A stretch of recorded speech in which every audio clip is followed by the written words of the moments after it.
Чума 21 века. Так эту страшную болезнь окрестили несколько лет назад. 1 декабря – Всемирный день борьбы со СПИДом.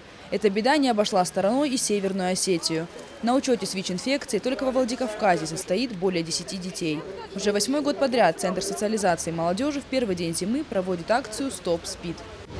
Работаем по профилактике различных заболеваний, в том числе и наркомания, которая ведет за собой заболевание СПИДом, и различные ассоциативные явления.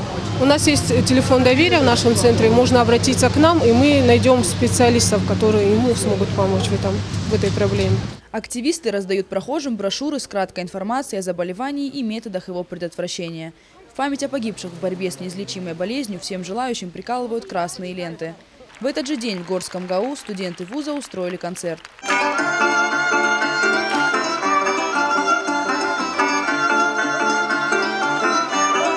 Я очень рада, что у нас в Горском ГГУ проходят такие концерты, которые могут просвещать молодежь о таких проблемах, как ВИЧ-инфекции, и то, что молодежь может узнать какие-то для себя важные вопросы, ответы на вопросы.